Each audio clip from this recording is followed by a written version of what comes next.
Hi guys and welcome to another video. Since you guys are now familiar with the range function, you are prepared to learn about the for function. Okay, so let's start by creating a list. So let's call numbers.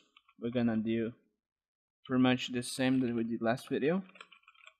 Let's create 10 numbers and we have this list. Okay, so how to iterate over this list. Okay, so in Python and other languages we have a function called for, which is a loop actually. So we use this to iterate over a list or an array or maybe some condition. Okay, so let's get started by using this function. So how do you do that? Use the for function.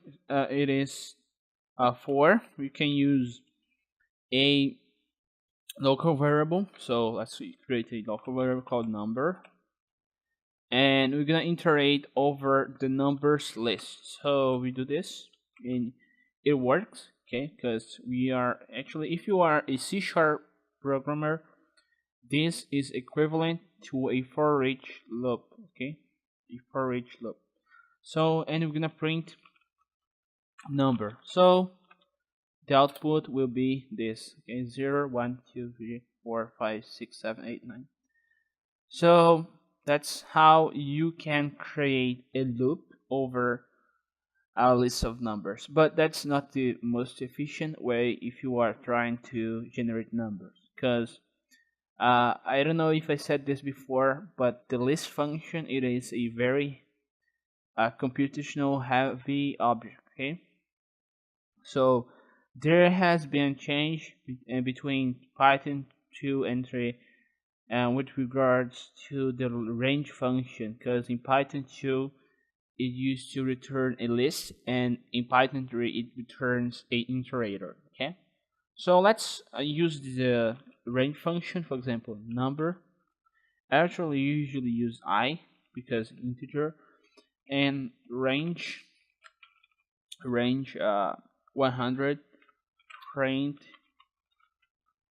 I. Okay, so let's execute, and you guys can see pretty damn fast. So I'm gonna explain how this is different from Python 2 and Python 3. So let's just create a list.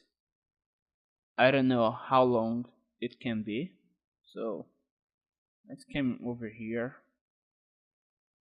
I'm gonna create a list which called long be equal list. Let's use the range function, and I'm gonna create 10,000 numbers. Okay, so let's just create two functions. Let's go def with list. I'm gonna call it with list. I'm gonna pass some number. Okay, none. I'm gonna create a list. L equal list range none, and we're gonna iterate over.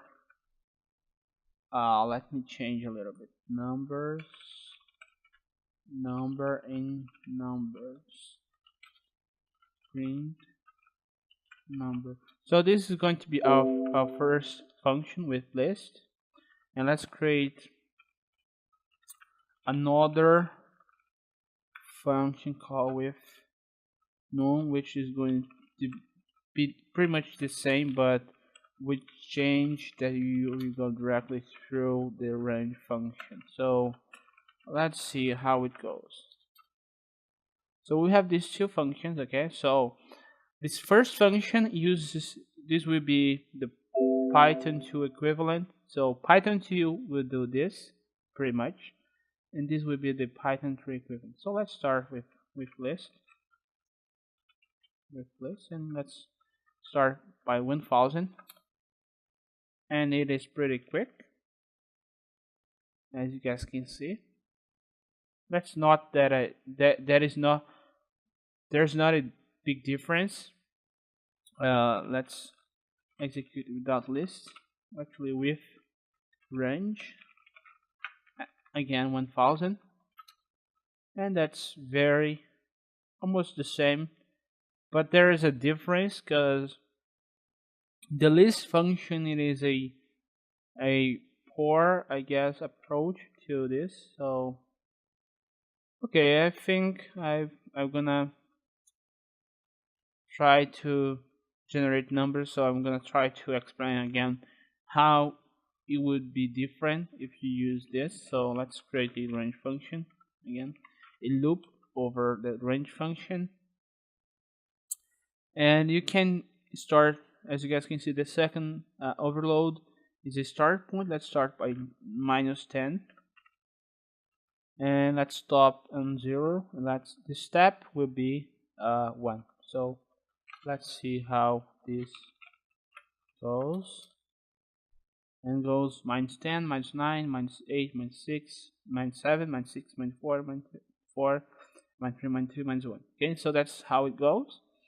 I think I've kind of tried to explain how the range function differentiates between Python 2 and 3, but you guys will see this in a deeper way if you guys search for it. Okay, so thanks for watching this video, and see you guys next time.